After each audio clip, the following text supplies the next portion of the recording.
4, 3, 2, 1.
Magandang hapon po sa inyo, makakupo na po tayo lahat. Purihin ng Diyos.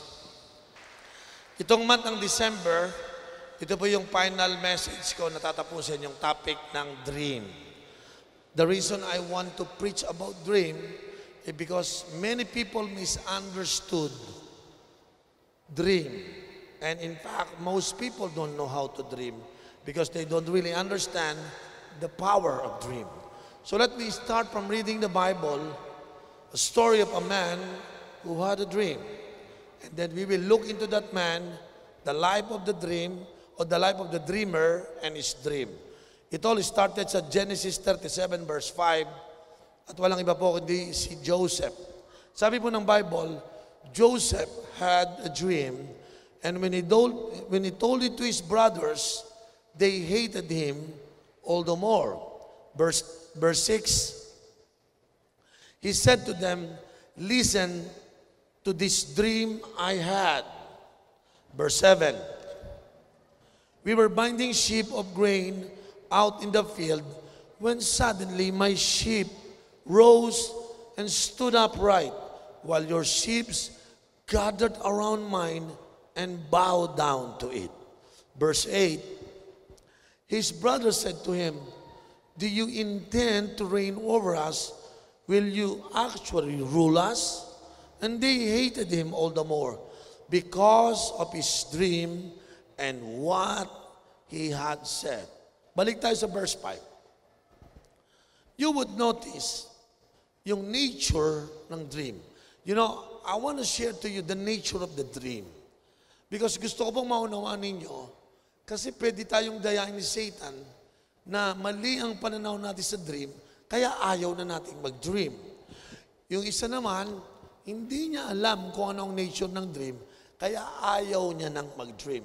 So that's why majority of the people in the Philippines is no longer having pangarap o dream sa kanilang life. Now, let's go to Jeremiah 29 verse 11 to give you an idea the nature of the dream. Tignan niyo po ito, no? For I know the plans I have for you, declares the Lord, plans to prosper you and not to harm you, plans to give you hope and a future. Tingnan niyo po yung i-connect ko po yung dream ni Joseph at saka yung plans ni Lord. Dream starts from God. Huwag yung kakalimutan. Dream is the language of the Spirit. Ang dream po, ang nature ng dream, everything starts from the divine plan. Say that word, divine plan. So, ang dream ni Joseph, listen to this, ang dream ni Joseph, nakita niya sarili niya na siya ay naging ruler. Naging governor siya. In fact, nakita niya yung mga brother niya, they bow before him. His dad and his mom bow before him. That's why they question him. You mean you're going to rule over us? Because God gave Joseph a dream that he is a ruler. He's a ruler. If you pass forward in the book of Genesis, makikita mo doon, one day, Joseph received a signet ring coming from the Pharaoh of Egypt, the king of Egypt. And he was now entitled to become the next highest man in Egypt. Naging ruler siya sa isang reason. There will be a 7 years of prosperity, and then after that, there will be 7 years of famine. Hindi nakikita ni Joseph yung paparating na famine. Hindi nakikita ni Joseph na magkakaroon ng 7 years, okay, na prosperity, and then after that, 7 years of famine. Ang nakita niya lang na siya'y nagro-rule. Now, the nature of the dream is that the man who saw it has a limited picture of the situation. While the God who gave the dream to him knows the whole picture. You understand that? So the picture in the eyes of God is that there will be a day that there will be drought, and then the people will experience famine for the next 7 years. And he's looking for a man who will run the show. That during the 7 years of prosperity, the 7 years of abundance, itatago yun. And then, para pagdating ng poverty, nung famine na yun, mape-preserve yung lahi ni Abraham. So he got that man, Joseph. Sabi niya, I want this man to carry the dream, because the dream is the plan of God. Sa'yo, dreams, kay Lord, it's my plan. So sabi niya kay Joseph, ganito, for I know the plans that I have for you. A plan to prosper you, not to harm you, plans to give you hope and a future. So Joseph was just playing as a little lad. Alam niyo ba, when he received the dream, he was 17. And the dream fulfilled when he is 30 to 31 years old. Imagine the long, journey from 17 to 31 or 32. Sabi mo, baka 31 or 32. Imagine that. That after 14 to 15 years, dun lang mapupulpil ang kanyang dream. Now, look at the nature of the dream. Dream comes from the plan of God. You begin to see your role, but you don't see the whole plan of God. Until one day, pagbasa niyo po sa dulo ng Genesis, doon lang naunawaan ni Joseph na sabi niya, huwag niyong isipin na pinahirapan niyo ako. Inalaw ng Diyos kasi magkakaroon ng tagutom, mamamatay kayo lahat kung hindi ako pinauna ng Diyos dito. Para pagdating ng tagutom na yan, pupunta kayo dito, makakakain kayo, maliligtas ang lahi natin. Oh, now he's not just seeing, he is a governor. He saw the picture of the future na kaya pala akong governor, ililigtas ng Diyos ang lahi ni Abraham. So, when God gave you a dream, ang nature ng dream, connected dun sa overall divine plan ni Lord. Nung ako po'y tinawag ng Panginoon, isa pong estudyante. And He called me and He gave me a dream. When He gave me the dream, magpapastor ka sa mga kabataan. Ipe-prepare mo sila para sa pagbabago ng bayan. Hindi ko alam ibig sabihin nun, honestly. Until you become a pastor, after 27 years, natagpuan ko sarili ko, nagpa-pastor na ako. Hindi na sila 7, 10. It becomes more than 20,000. God, after 27 years, slowly, pinupulpil niya ang dream na binigay niya sa akin. So one day, nagpunta ako sa Luneta, kasama ko ibang nagpe-pray. God I want you to pray doon sa pinakamataas na flagpole sa buong Pilipinas. And I want you to pray under ng pinakamalaking flag ng Pilipinas. And I want you to see that kilometer 0. Luneta pala, kilometer 0. The first day we pray, natahimik po ako, sabi ko, Lord, there's a call to pray and I'm here now to pray. And then I'm seeing a flagpole. I'm seeing a huge flag. Then I'm standing before a monument of our national hero, Serisan. And then I saw kilometer 0. And God spoke to me, Uriel, I want you to be here to pray because everything starts here. Kilometer 0 eh. Everything starts here and prayer, everything starts from prayer. Kaya po, nananalangin tayo ngayon. Hindi ko tayo nagpunta sa Luneta na kasi gusto natin mag-pray. No. There is a dream that is about to happen and we are paying the price to fulfill the dream. Because the nature of the dream is not just seeing yourself on the picture, but you are seeing the overall plan of God. Alam niyo po, this is what I believe. Ililigtas ng Diyos ang Pilipinas sa pamamagitan ng mga kabataan ngayon na binigyan niya ng vision. Matatransform sila, mati-change. They will be filled with passion na mabago ang bayan, mangangarap sila, magiging businessman sila, tutulong sa pagbangon ng bansang Pilipinas. And the Lord used us to bring the gospel to different universities. Because part of it, sa mga university natin pinupuntahan, ang mga kabataan ay mababago for they become the next leaders of our future generation. Transformation of our nation can now be possible because the dream is happening. Joseph, look at this. It was Joseph, you see, very personal individual. When God want to give a dream, hindi ito corporate, hindi para sa lahat. Sometimes it starts from individual. To save a generation, you just want to talk to someone. You hear me? If you want to save Abraham, his son Isaac, and Jacob, and the rest of the 12 tribes, you just need to talk to Joseph. And Joseph is the one who received the dream to save the whole generation. So Joseph, individual. Nakikita ko, your family, you represent your family. Paano kung sabihin ko sa'yo ibigay ni Lord ang dream na yon? Because you are representing your family. You are representing your entire generation. So again, the nature of a dream is binibigay yan sa isang tao na hindi lang para sa kanilang sarili. Kaya sa kanya binigay kasi nire-represent niya ang isang lahi. Imagine, have you ever come to think na one day, naisip mo ba na yung lahi mo done o down, pero pinanganak ka na, ikaw pala ang magbabangon ng lahi mo? Are you listening?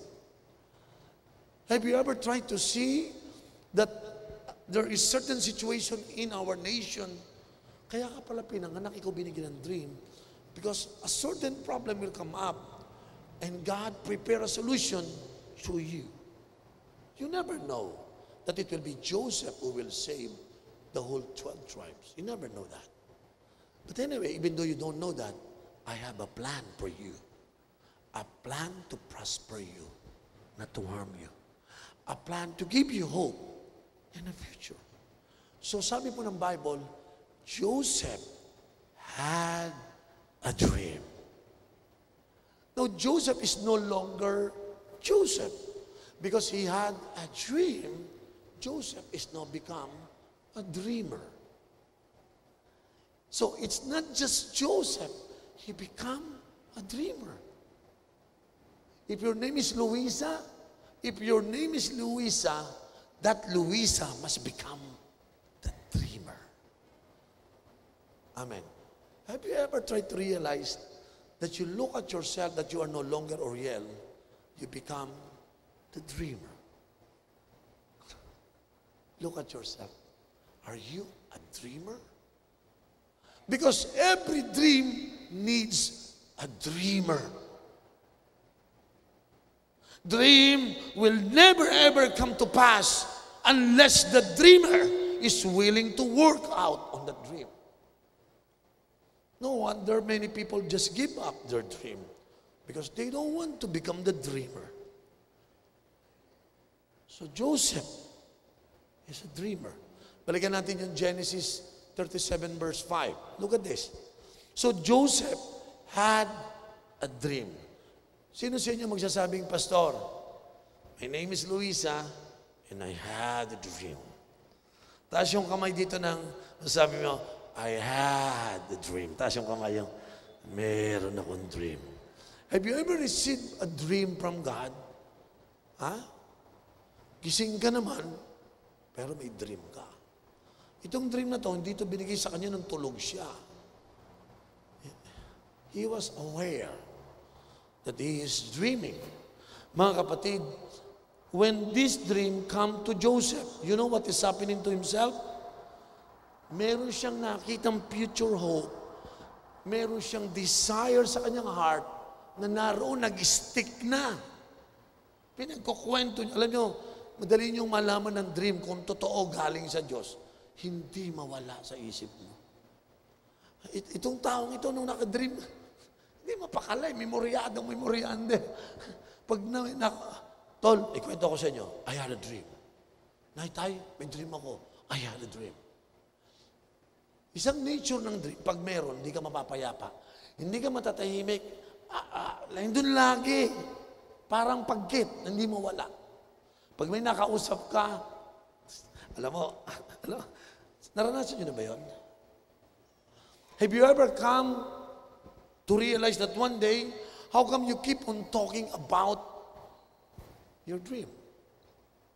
Yeah, you keep on talking about your dream because that's your future hope. That is your future desire that lives in your heart. You are able to see the picture of the future and it puts fire in your heart. It captivates and captures your soul. That's why you're excited every time you look at your dream. You always know and see the picture of your future. Then faith will come in to tell you it will happen. Because you cannot fulfill a dream without faith.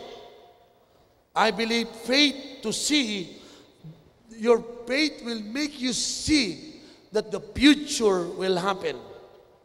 And I tell you, because of faith, there will be no restrictions in your dream. Alam niyo, minsan kaya wala pala tayong faith. Tanungin ko kayo, nakaranas na ba kayong mangharap ng walang restrictions? Have you ever dream one day that you don't consider restrictions? Kasi ganito mangarap ang Pinoy. O sige, ano pangarap mo? Ganito tayo mangarap. Alam mo ang pangarap ko? Kasi hindi naman ako nakatapos ng pag-aaral. Ang pangarap ko ganito alam mo, anak ako ng mahirap. Kaya ang pangarap ko, ito pangarap ko, tsaka hindi ako nakatapos, anak ako ng mahirap. Lolo ko mahirap din tsaka ang pangarap ko, tsaka ano to alam mo, nakatira lang ako sa mahirap na lugar. Kaya ang pangarap ko, wag na lang. Kasi nakita mo lahat ng restricting factor Walang pinag-aralan, mahirap, walang pera, nakatira sa mahirap. Grabe, nangangarap ka, tinitignan mo yung restriction. Wrong. When God gave you a dream, like Joseph, hindi naman tinanong ni Lord si Joseph, Joseph, kasi magkakaroon ng tagutom noon, magkakaroon ng famine for 7 years, graduate ka ba, iho?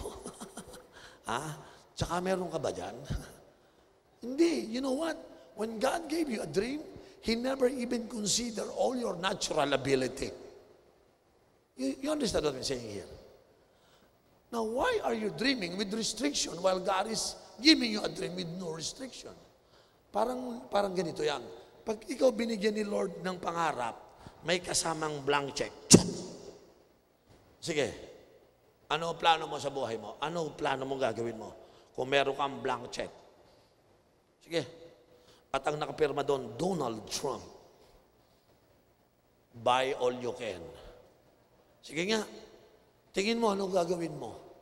Magtitipid ka? Baliw ka, ba't ka magtitipid? Amen. I-restrict mo sarili mo? Baliw. Huwag kang mag-restrict. Ano gagawin mo? Blank check yun. Ha? Ganun ang pangarap. No restrictions. Kaya nga may kasabihin kung mangangarap ka rin lang, libre na lang, libre naman, lakihan mo na. Tama? Kung hihingi ka rin lang ng dream kay Lord, ha? Huwag naman yung dream lang na maliit. I'm sorry to tell you, God is in no way in business doing small things. Lahat ng plano ni Lord, hindi yung sinabi, Noah, gawad ka ng bangka. Maliit lang, ha? Ganun. Ha? Lalo kalaki? Malaki yun. Amen po ba? Ipapamana ko sa inyo ang isang subdivision lang, ha? No, Canaan. Galit na galit ang buong Middle East ngayon sa Israel. Gustong-gustong pitpitin ang maliit na bayan ng Israel. Bakit? Inangkin ng Israel ang buong Middle East. Pag si Lord nagbigay ng pangarap, malaki. Please, don't restrict yourself when you dream. Sino sa inyo willing magpalit ng pangarap? Sabi mo, Diyos ko, lit pala ng dream ko. Nakakaya naman sa iyo, Lord. Pangarap ko lang tumangos ang ilong ko, pumuti mukha ako, sumeksi ako, at kung ano-ano pa. Ang babaw. Ha? Ang pangarap ko, at least magkakotse ako ng mga 1987 model, okay na yon. Grabe, pati sa year, tinipid mo pa. Pangarap ko sa bahay, kahit maliit lang, basta sapat lang. Alam mo, may matutulugang. Ha? Ba't tayo mangarap ng malaki? Pag nangarap ka naman, paano may pagmamalaki yan? Alam mo, bigay ito sa akin ni Lord. Ano yan? Squatter lang. Nagtitipid si Lord Paano mo sasabihin binigay sa iyo ng Diyos yun? Ha? Dapat, pag ang bahay mo maliit, demonyo pa lang nagbigay sa akin yan. Abangan nyo nagbigay sa akin Diyos, malaki. Sino rito naniniwala when God came to Joseph? Joseph has been given a dream without restriction. Si Joseph, si Abraham, when he was given by God dream, alam mo, bibigyan kita anak. 90 years old. Ako, Lord, bigyan kitang anak. Tingin sa taas. Saan po? Labas ka sa tent mo, labas ka sa tent mo. Tingnan mo taas. Ano nakita mo? Daming stars, Lord. Bilangin mo. Hirap, Lord, Dami. Di mo kaya bilangin? Try mo. Dami, Lord, Ganyan kadami anak mo. Ha? Ganyan kadami. Lord, 90 years old na yan. Kinokonek niya sa natural, yung supernatural dream, hindi niya makonek. Lord, 90 years old. Menopause na, Lord, ko naman. Hindi lang siya menopause, menopause. Hindi na pwede, matanda na, lola na Pero, pag si Lord nagbigay ng dream, hindi nga restricted. Walang age. Pag sinabi ni Lord, magkakaanak ka, Lord, 90, I don't care. Because 90 years old to you means you depend on the natural. For me, when I said, I will give you a son, I don't care about the natural condition of your body because I'm about to intervene with supernatural power. Yes, Lord, sabi ni Abraham. Na-discourage si Abraham, napayoko. Abraham, nakikita mo ba yung buhangin? Oh, ano na naman, Lord? Buhangin naman. Bilangin mo. Lord, ang dami niyan. Ganyang karami ang magiging anak mo. Grabe naman, Lord, pag tumingin ako, ang dami. Pag yumuko ako, ang dami.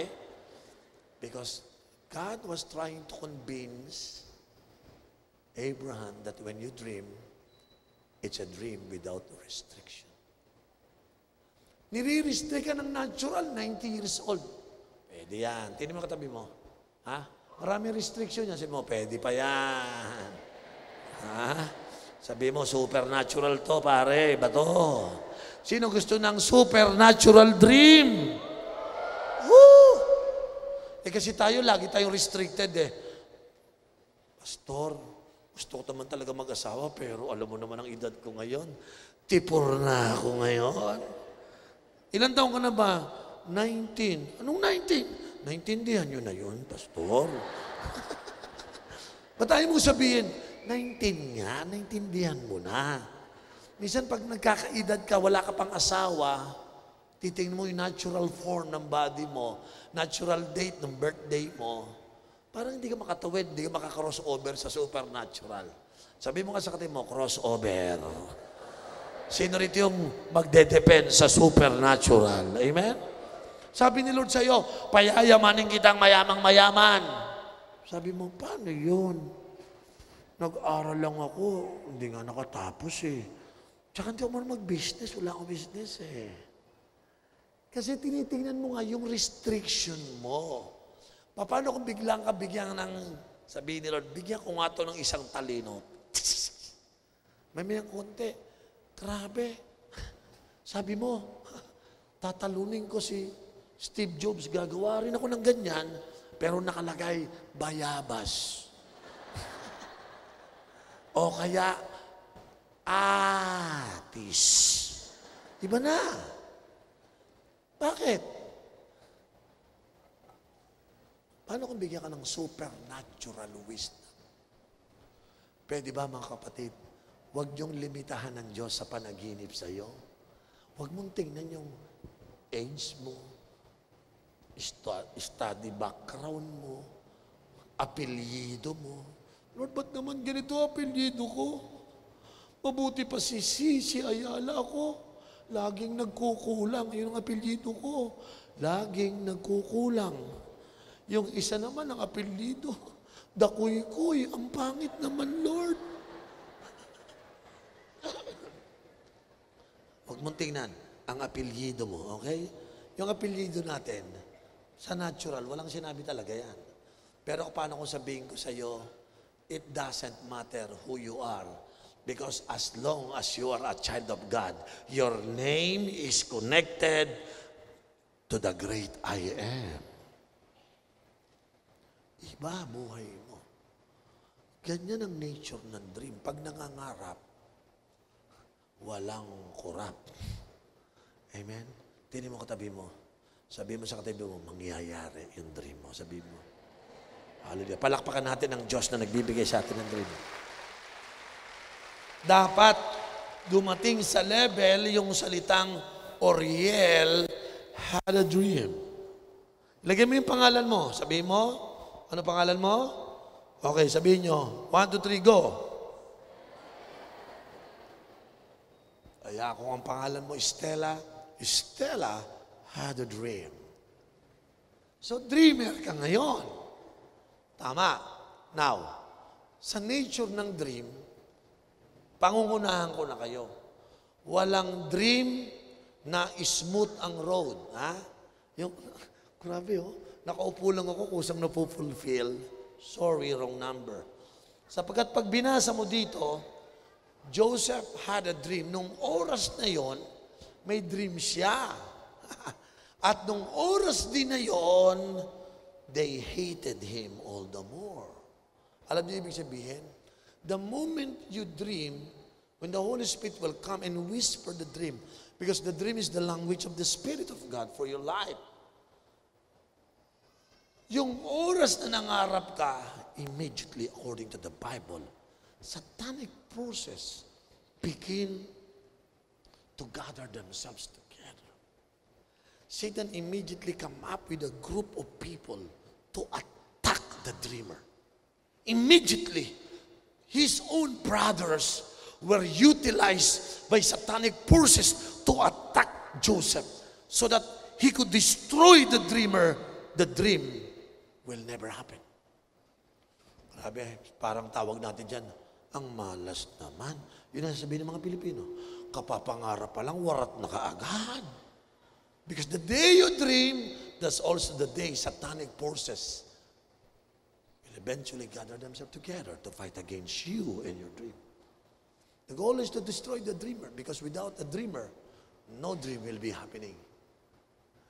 Grabe, isang verse lang, verse 5 lang, kapatid.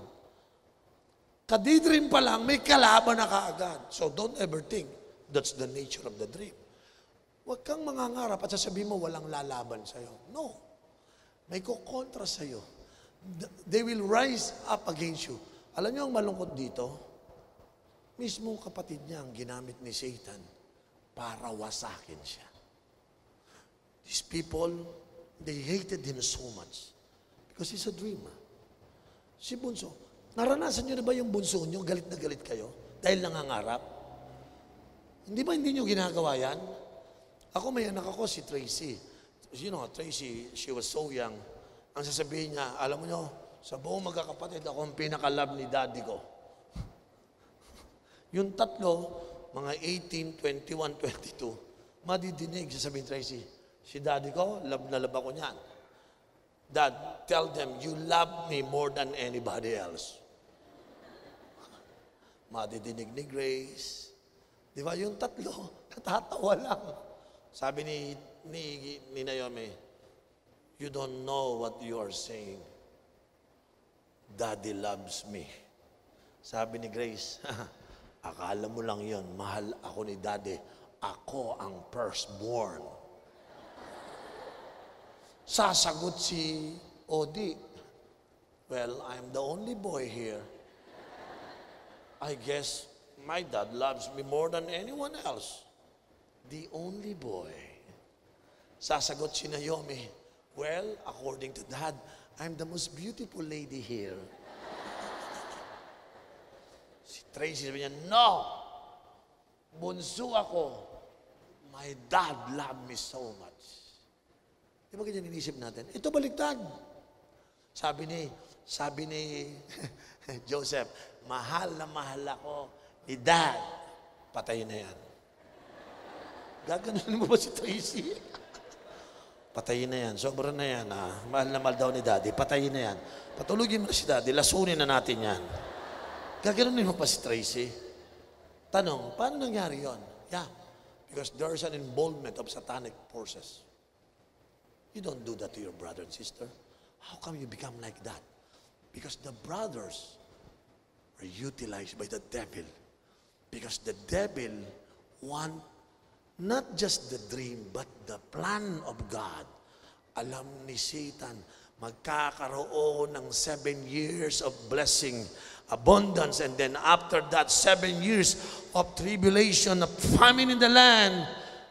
Kung mamamatay lahat itong mga pamilyang ito, hindi na matutuloy yung dream ni Lord kay Abraham. Ganun kalawak yon. So kung mapapatay niya si Joseph, walang dreamer magkakaroon ng famine, lahat ng lahi ni Abraham mamamatay. Therefore, wala nang dadating na Jesus Christ. Wala nang dadating na David kasi yung magdadala ng generation for the future, batay. Ano kinamatay? Sa gutom. And all the earth will know that God is not a God who fulfill His covenant to Abraham. So when God gave this dream to Joseph, hindi lang yung dream para sa iyo maging hari. Nakikita ng Panginoon na dahil kay Joseph, mabubuhay yung mga susunod na henerasyon. Lalabas through Joseph ang lahi ni David, the king of Israel. And then after the next few generation, lalabas na si Jesus. Patayin si Joseph para wag nang mangyari yung future generation. That's how big time is his dream. Kung bibigay si Joseph, sabi ng Panginoon, nakataya ako lahat sa iyo, Joseph. Pag bumigay ka, wala nang David, mamamatay na lahat eh. Wala nang Jesus because wala nang carrier ng DNA. So Joseph, ha? Teka muna, nakikita mo ba sarili mo? Na sa generation mo may grabe, sa akin pala lalabas ang president sa the year 2040. Ano ko pala yung, apo ko pala yung magiging presidente. Kaya dapat patayin ka na ngayon. Baka may ilabas ka pa. Tingnan mo yung katabi mo. Sabi mo, may ilalabas ka pa. Ha? Sabi mo, mangarap ka. Kasi may lalabas pa. So, hindi ko to tinitingnan si Joseph na ganun lang. Meron po yang next and next and next generation. Sino po may natututunan? Ha? Now, yan po yung nature ng dream. Kaya nga po mga kapatid, pag kayo binigyan ng Panginoon ng dream, hindi lang sarili mo yan. Minsan yung dream mo na yon, nakaka-affect sa next generation ng mga anak mo, sa mga apo mo, at kaapu-apuhan mo. Alam niyo, nung nag-dream ako na maging pastor, yung ginagawa ko ngayon, hindi ko lang po tinitingnan na ngayon lang sa panahon ko. I was trying to involve my sons and daughters that I could impart to them the dream. Because I see Grace and the rest of my kids will become 10 times better than me. That's my dream. Every time I look at Grace, naglilid siya ng worship. Every time I look at my son, how we prepare for the future, I see Naomi. Now, these kids are not perfect. I tell you, they are not perfect. I saw Tracy, medyo lumalabas na yung kanyang inaasahan mo. Kumuha ng silver awarding ngayon yung bata na yun eh. No? Nakikita ko, Lord, these kids will become 10 or 100 times better than their father. That's my dream for them. So hindi ko lang po tinitingnan yung buhay ko. Ganun ka-crucial yung dreamer. Sino ito gusto maging dreamer? Ha? Tama? Ano kayang lahi ilalabas mo? Ano? Ha? Sino ito yung anak mo magiging future Steve Jobs ng Pilipinas? Ha? Nakikita mo ba yun? Ha? Sino yung nakikita mong ito yung future Henry C. na Bisaya o Tagalog, no? Diba? Hindi Chinese. Ilocanong Henry C. Malaki project. Alam niyo bakit ko gusto magkaroon ng ganyan? Isa lang pinagtaka ko. Alam niyo ba si Ayala? Si Ayala, kilala niyo? Si Henry C. kilala. Yung may-ari ng SM. Yung may-ari ng iya. Alam niyo yung mga tao na yan? Pag umapak sa lupa, yung tagsisingkong lupa, pag iniwanan niyo, nagiging mamahali na yon. Akalain mo to si Henry C., pinagtawanan siya.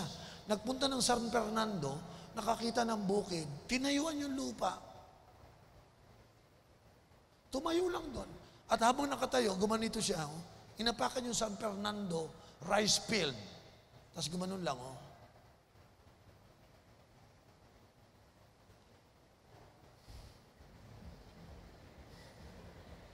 Magkano itong lupa na to?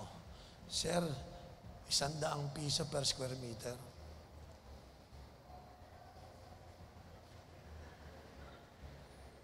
Sige na, uwi na tayo. Ilang araw lang, yung lupang bukid, naging SM Mega Mall. Naging mall. Tanongin mo, magkano lalupa ngayon? Binili ng tag-100 per square meter. Alam niyo ngayon kung magkano? Yung lupang nakapaligid doon, 15,000 to 20,000 per square meter. Because there was a man, when he came with a dream. Ikaw, ano na pinag-aapakan mo? May nagmahal ba? Yan ang sinasabi ko. Pero one day, amen? Sabi mo sa katabi mo, one day. Sino dito nakikita mo pag may inapakan ka, iba magiging presyo? Bakit? Pag dumating ka, iba ang mangyayari. Tama po ba? Si Joseph, may famine, pag dumating siya, walang magugutom. Iba yung dreamer yun eh. Tama po ba? Sino po may natutunan ngayon? Now, maybe, probably, lahat kayo, na-realize nyo ngayon, na walang dream, na walang problema. Suggestion ko lang po ito sa inyo. Buksan nyo po itong sa ating 1 Chronicles. Bibigyan ko kayo ng 2 verse, okay? Sa 1 Chronicles 22:13 ang sabi dito, then you will have success if you are careful to observe the decrees and law that the Lord gave Moses for Israel. Be strong and courageous. Do not be afraid or discouraged. Bakit ang salitang be strong and courageous at ang salitang do not be afraid or discouraged ay laging binabanggit ng Diyos yan tuwing meron siyang gagawing malaking plano. Remember, when there is God's plan, there will be dream. Because anybody will involve to the plan of God, they will inspire to dream to become part of it. So when you become part of it, ang unang paalala ni Lord ito, be strong and courageous. Alam niyo kung bakit yan? Bakit? Sino po rito kumbinsido? When you are a dreamer, you have to be strong and courageous. Hindi ka lang malakas, matapang ka pa. Alam niyo, Joseph need to be strong and need to be courageous. Ano gagawin ko kung mismong kapatid ko na ang lalaban sa akin? You have to be strong. Papatulan mo ba sila? No. Alam mo, ang strength ng karakter, yung kapag kaya mong talunin ng isang tao, pero minabuti mong huwag talunin. Because you have a strong character. So what's the point? Kung ikaw ay dreamer, you cannot afford to be weak. You have to be strong. So that maliwanagan mong mabuti. Ang totoo niyan, mga kapatid, napansin ko, ang mga tao nagpo-fulfill ng dream, malakas sila. Paano sila lumakas, pastor? Paano sila naging matapang? Lahat sila mahal ang salita ng Diyos. Alam niyo ba, ang Bible, ito po ay bread of life. Iyan po ang nagpapalakas sa atin. You know, my number one concern is not without money. My number one concern as a pastor is not without followers. Alam niyo, ang number one kong concern is that when I live with an empty spirit, worried na ako niyan. Because I cannot minister to people with an empty spirit. I need to overflow. I need to be running over. Nakita ko, mga kapatid, maraming mga tao gustong mangarap, pero mahina. Bakit? Nangangarap ka, mahina ka. Malapit ka na sa dream mo. Ang konti, alak, bisyo, sira ang pangarap. You are too weak in your character. Para sa akin, ang mga nangangarap, kumabit ka sa Biblia, sa salita ng Lord. Para sa akin, ako may personal vitamins ako. Kaya pwede ko ba i-share sa inyo vitamins ko? May vitamins ako. Number 1, yung vitamin D, malakas to sa katawan ko yan. Tawag ko dyan, devotion. D, devotion. Yan ang isang vitamina ng aking buhay para malakas akong hinaharap yung mga pangarap ng buhay ko. Pangalawa, vitamin C. Ano yon? Cell group. Lagi akong umati ng cell group. Pag nag-cell group ako, grabe, pinalalakas ako ng mga teammates ko. Tapos po, vitamin E. Ano yung E? Equipping. Nagpapatrain ako palagi. Kasi pag ako equip, pag ako train, malapit ako sa promotion. Ulitin ko, kapag ikaw ay train, kapag ikaw ay equip, malapit ka sa promotion. Pag ikaw walang training, wala kang equipping, malabo ang promotions. So if you want to fulfill your dream, where is your training? that leads to your promotion. At higit sa lahat, nag-i-enjoy ako sa vitamin A. Yun ang pinakahuli. Ano yun? Yung mga asungot. Ano yung asungot? Yung mga problema. Ang problema na yung vitamins yan. Ang problema, hindi yan buwisit. Ang problema, yan ang tumatawag ng galing natin. Kaya pag may problema ka, ilabas mo ang galing mo. Huwag kang magalit, huwag kang malungkot. Huwag sumama loob mo. Ang dami-dami kong problema, ibig sabihin nun, ang dami-dami mong opportunity na ilabas mo yung galing mo. Sabi mo nga sa katabi mo, ilabas mo yan, ha? Sino may problema, taas yung kamay. Oh, ilabas mo yung galing mo. Solusyonan mo yan. Ipakita mo na may galing ka. So, you have to be strong. Hindi ka lamang strong, dapat courageous ka, matapang. Bakit? Pag sinabi matapang, alert. Alert. Eh, yung utol mo, lulusubin. Si Joseph, alerto eh. At, kamayang konti, hinulog na siya sa bangin. Ha? Ginawa na siyang slave. Pinreso na siya. Pero Joseph is alert. Sabi niya, hindi ako magbabackslide. Hindi ko kamumuhian ng aking mga kapatid. Alerto siya na huwag siyang gumawa ng masama. Tanong ko sa iyo, alam niyo maraming dream hindi na nangyayari. Kasi hindi ka alerto eh. Ang dali mong sumama sa kasalanan. Tignan mo ikaw, nagsimba ka ngayon. May konti, lasing ka. Hindi ka alerto eh. Si Satan, lalagyan ka lang ng konting patibong, kagat ka naman kaagad. Sige na, bisyo ka. Kagat. Hindi ka alerto. Si Satan, bibigyan ka ng pampasira sa pangarap mo. Nag-aaral ka, dota ka ng dota. Nag-aaral ka, si-osi ka ng si-osi. Hindi ka alerto eh. O ano nangyari sa buhay mo? Bagsak-bagsak ang klase mo, nakakuha ka. Hindi ka alerto. Courageous means you must be willing to face your enemy head to head.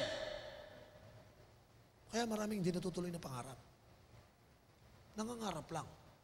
But they are not a carrier of a real dream. Kasi konting tukso, tumba. Tara, lakwatsa tayo. Nag-aaral ako, lakwatsa na tayo. Sige na nga. Di ba? Kala ko mapipigilan, sige na nga. Eh, no? Huwag mo na magbo-boyfriend. Amen. Amen. Anak, wag. Opo. Diyos ko po, Lord, ang guwapo. Hindi makatiis. Hindi makatiis. Meron ba ditong ganyan yung in Jesus' name, in Jesus' name, in Jesus' name. Kakaya, naku po, Lord, ang gwapo talaga. Wala na, sira. Bakit? Because you're not alert. Courage calls your alertness. Eh, bakit sinabi ng Bible, ano sabi dyan? Do not be afraid. Sa totoo lang po, lahat tayo magkakaroon ng problema. Nakaranas na ba kayo ang ganda-ganda ng pangarap mo? Tapos sabi mo, kung kailan namang ginaganahan, saka dumating pa itong problema. Alam niyo, alam niyo ibig sabihin ng problema? Ang problema, parang si ano yan. Kilala niyo ba si Judith? Si Judith. Tsaka si Jonah, kilala si Judith. Si Judith, siya yung may kakayang pumasok sa bahay mo, isa lang siyang papel. Yun po yung mga bills, ang tawag dyan, due date. Si Judith, yan po yung nakakainis. Pag pumasok yan, naniningil. Di ba nakaka-pressure? Bayad ka sa tubig, bayad ka sa kuryente, bayad ka sa bahay, bayad ka sa credit card, pambayad ng eskwelahan, pambayad ng service, ng pag...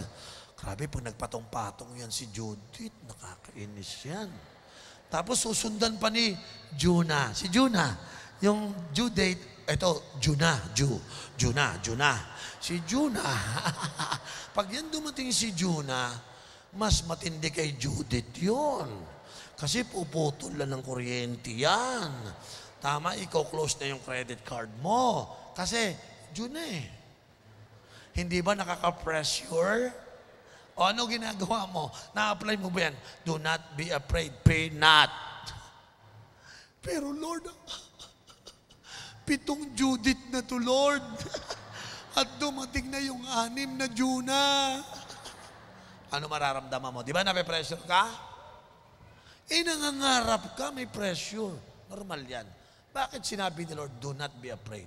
Alam mo ko, sa totoo lang, alam ni Diyos, pag gumagawa tayo ng problema, ay ng dream, may problema eh. O, tingnan nyo to. Bakit niya sinabing, do not be afraid? Kasi po, sa totoo lang, fear will make you panic. Magpapanik eh. Si Juna, andito na. Si Judith, nagsabay. Nagpapanik ka. Ano yung ibig sabihin ng panic? You lose your control. Pero huwag niyong kakalimutan. Pag sinabi ni Lord na do not be afraid, huwag ka magpanic. Bakit, Lord? Ano dahilan? Paano hindi ako magpapanik? Reality to Lord. Kaya mo sabihin, kapag andyan na si sabi mo, Judith, halika. Juna, tayo sa harapan ko. Tandaan mo to. Hindi kita maharap, pero I know, God is in control. Yun lang ang katapat ni Juna. Ha? God is in control. Tignan mo yung katabi mo. Sabi mo sa kanya, do not panic. Jonah will come, do not panic. Ha? Sino po naniniwala? Ako po, pastor ako, 27 years. Nagsimula po ako sa walang-wala, pero sasabihin ko sa inyo, ang salitang God is in control, nakasuksok na yan sa puso ko. Kasi madalas akong humarap ng mga impossible situation. Pero nasanay na po ako na sa mga bagay na hindi ko makontrol, sa mga bagay na nape-pressure ako, binubunot ko yan. Tanan, tanan. God is in control. Amen. Sino rito yung itatago mo ang weapon mo? God is in control. Sabi ng iba, Bishop, parang hindi ka natutumba. God is in control. Isang babae lumapit sa akin, bumagsak. Grabe. Pastor, nag-board exam po ako, bumagsak ako, bagsak. Anong bagsak? Huwag mong ilagay sa labi mo yung bagsak. Hindi ka bumagsak. Kinapos ka lang ng number. Tayo kasi yan, sasama ng dila natin eh. Hindi ka lang pumasa sa exam. Totoo bang kinapos ka ng number? Sabi ka lang, ma-score mo. Pastor, kulang lang ng 6 points. O, you see, kulang ka lang ng number. Hindi ka bumagsak. Salamat, Pastor. Tamang pananaw eh. Sabi ko sa kanya, fear not. God is still in control. Yes. Kumuha ka ulit sa susunod, ha? Opo, Pastor. Eto na. Nag-exam na naman, Pastor. Bukas na. Halika, pagpulpahin, no, Lord. Inumawa ka, Lord. Tagdagan mo yung number, Lord. Nagkita kami. O, kamusta, sister? Pastor, bagsak ulit. Oh, ano bagsak? Kapos ulit sa number eh. Bakit? 4 points na lang. Hindi pa ako umabot. Sabi ko, grabe, malapit na isa pa.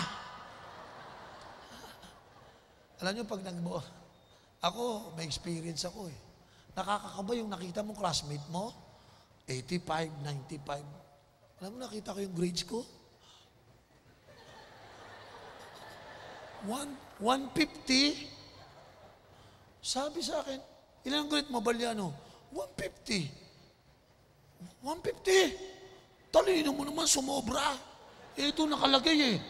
Ikaw, ilang ka ba? 88, 89. Ba't 150 to? Sabi ng teacher ko, oy, sa 2 subject yan, 75 ka lang. Kala ko, taas ng grade ko, 150. Yung pala, 2 subject.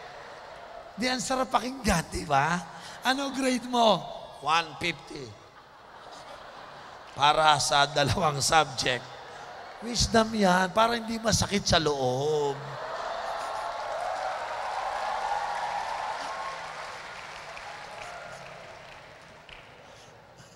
Sabi nung iba, sayang, nag-aaral pa ako, kagayahin ko si Bishop. Mga kapatid, God is in control. Bakit na sinabi niya, do not be discouraged? Siyempre, huwag kang matidiscourage. For the Lord is with you. 2 salita lang ang panlabang ko sa buhay ko.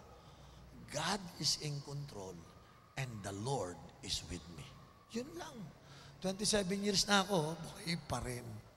Bakit? The Lord is with me and God is in control. Naalala ko po nung bata ako, 7 years old. May humamon sa akin ng suntukan. Hindi ko alam, 11 na pala. Kaya pala malaki. Ako, wala akong inatrasan, lumalaban ako eh. So una, nagkatalo kami hanggang sa, suntukan na lang tayo, sabi sa akin. Sige! Di nung nagkumpo ko agad ako.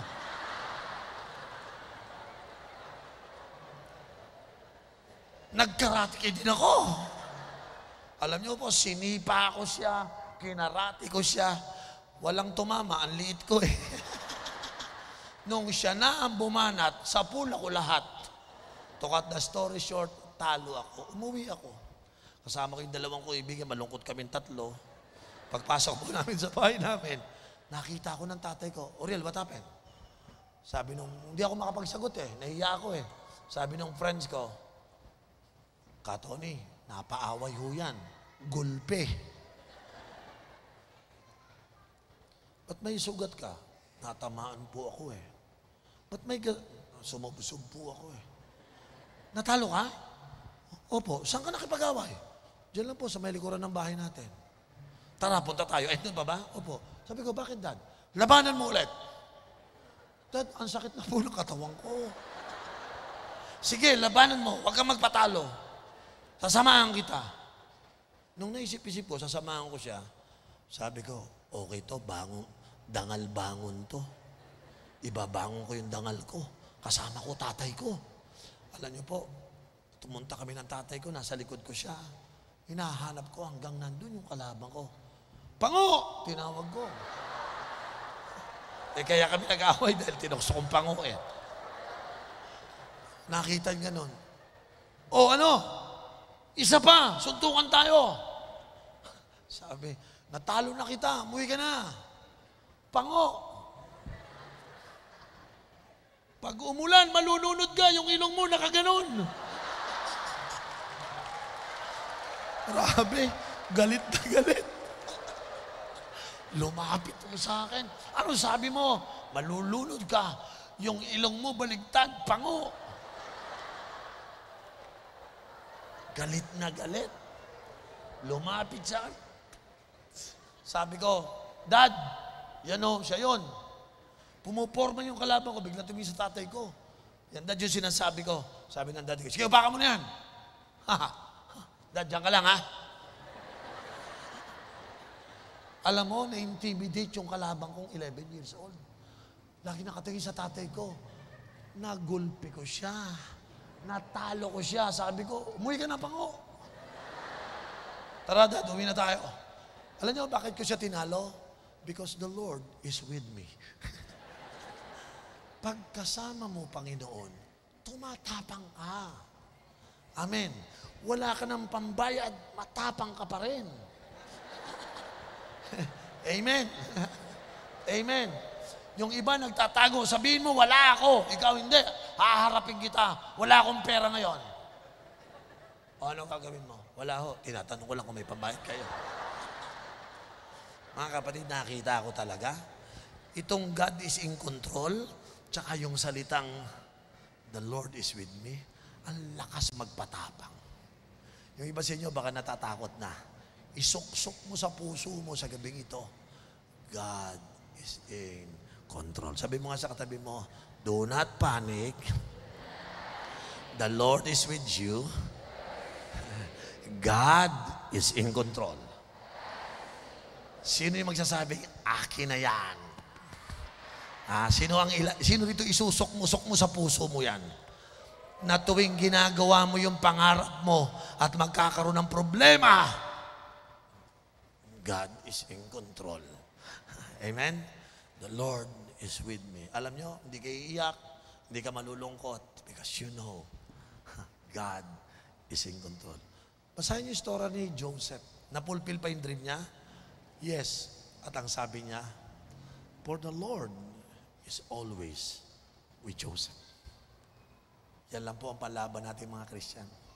Mamatahin tayo ng mga tao kasi nakikita sa atin yung natural ability natin. Para sa kanila, hindi mangyayari yung pangarap. Pero sasabihin ko sa inyo, sa kabila ng lahat ng problemang madadanasan natin, I can say, God is in control. And the Lord is with us. Amen? Taas yung kamay na lumalakas ang loob sa pangarap. Tumayo ka, tumayo ka. Okay? Bago po ako mag-pray, ito gawin natin. Meron po isang kaibigan, ang pangalan niya po ay si Luther. Luther is my friend since we were in high school. And then before we enter into college, in just a matter of 1 year, namatay yung